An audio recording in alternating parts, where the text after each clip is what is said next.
you decided that Bob could be a funny word. Now, how do you do that? Well, it was always at the end of the sentence. It was, how can I help you? Bob. It just seemed like a funny way of saying it. Bob. I was looking at lists of motoring words the other day and wondering if you could just by saying them, make them funny. Airbag. De Dion bouton. Petrol pump. Also the faces. Yeah, exactly, that helps. Reviewing a car, because I have to think of all sorts of things to say about a car. Now, I know that if you were a presenter on this show, you could just do it with an expression. Right. So, for example, if you were presented with McLaren F1,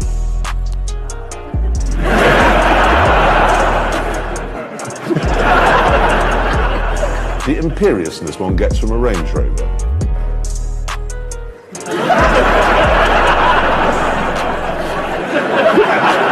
You know, there's one place that all the people with the greatest potential are gathered. One place, and that's the graveyard. The stories of the people who dreamed big and never saw those dreams to fruition. People who fell in love and lost. I became an artist, and thank God I did, because we are the only profession that celebrates what it means to live a life. If he could do it, this isn't a movie. He believed in himself, and you can too. You can do anything that you want. You can get singing lessons, get a better job, make more money. You could be even like rich. You could live in the White House someday. You could be president. Me? Do what you want to do. In business, we don't realize that you can try to beat everybody. I want to be better than anything you ever do. But it doesn't mean that your winning comes at my expense, nor does it not mean that I can't give you roses when you're fucking dominating. And in business world, people don't treat it that way. It says, I want to create a legacy around business that's slightly different. To me, that's more interesting. How many people show up to my funeral because I did it right versus did I buy the fucking jets? Nobody gives a fuck. You know how many rich fuckers or people that have done crazy things die and we're like, cool. And it's like, but if you fucking leave a positive impact, like that's fucking cool. My killers who will not take no for an answer. My fucking warriors who will not hang up the phone until their client either buys or fucking die! Self-discipline and being able to perform and being able to keep your life on schedule and being able to keep commitments and promises and meet deadlines is essential to success. You're not making money until you're making money when you're not working. I didn't make no money when I didn't do a show. You see what I'm saying? I had to work to get the money every time.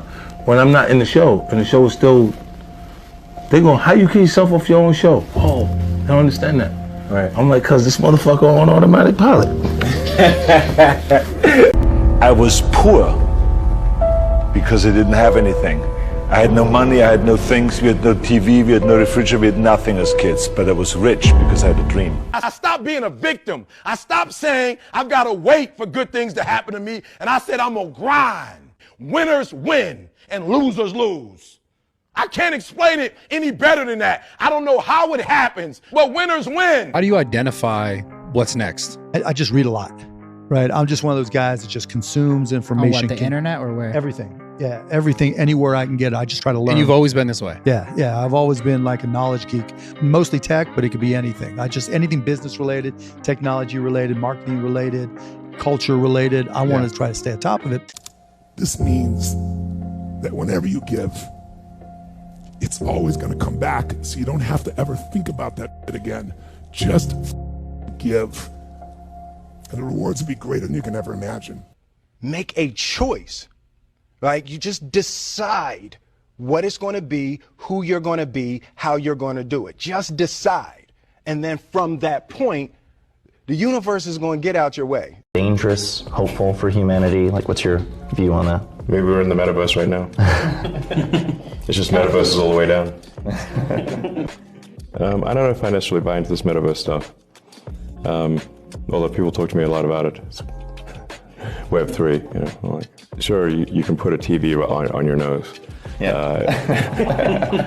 I'm not sure that makes you in the metaverse. You know, when I grew up, it was like, don't sit too close to TV, it's gonna ruin your eyesight. Right. And now I got like TV is like literally right here. Everybody's so obsessed on what they've done and said. Like, the greatest gift in the world is the ability to be comfortable in changing your mind. I love it. Actually, I have a very different thing to say right now. We need to start hanging out with 90-year-olds more. I mean this. You wanna do something that will bring you an incredible amount of value, but also bring someone else an incredible amount of value?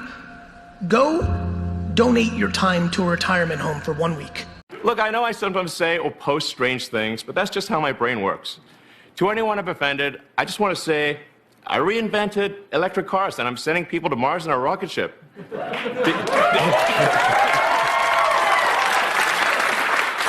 Did you think I was also going to be a chill, normal dude?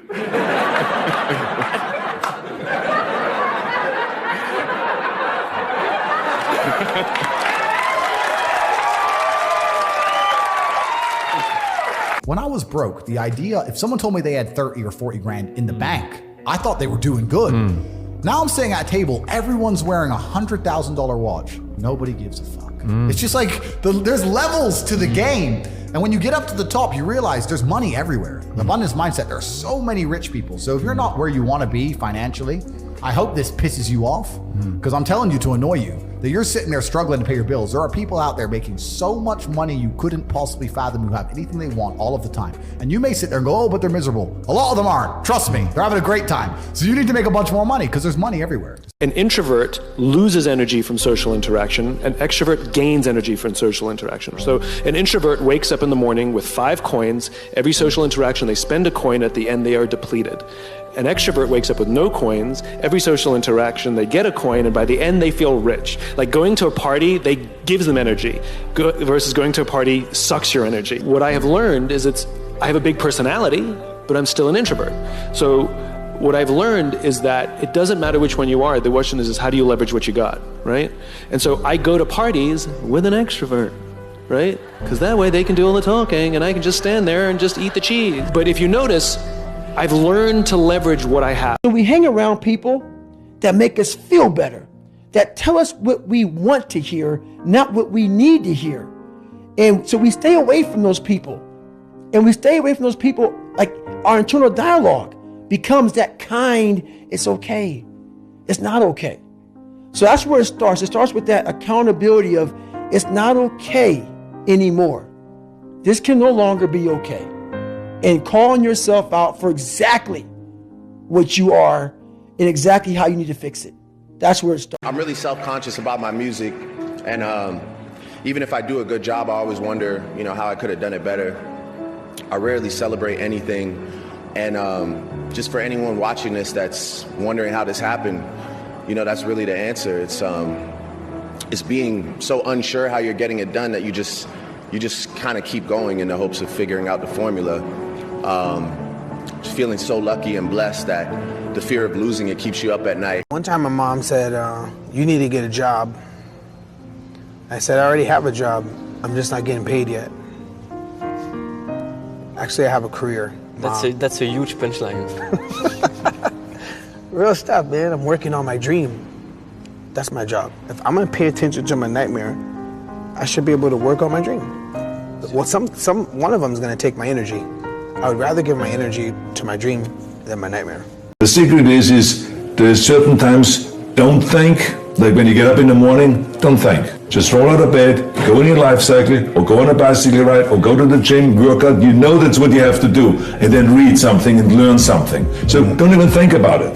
Yeah. But there's other times where you have to really think, and you really have to get creative and have a clear vision of where you want to go and what you want to do. And that's what I always had, and that's what I always believed in. I always believed in making money. When I'm at restaurants, I am a big tipper. I like to show people my appreciation. So when they come up to the table, I say, the quicker I get my order, the bigger your tip will be, right? And then the food will come fast. And then when we get ready to leave, I'll ask them, how much you want? You'll ask the waiter how much you want? How much you want? And the most someone said was $4,000. And I said, okay, no problem. You gave him $4,000? Are you should have punched him in the head is what you should have done. what I did wasn't rocket science. You know, for me as a kid, I had dreams bigger than anybody else could ever dream. I wanted to be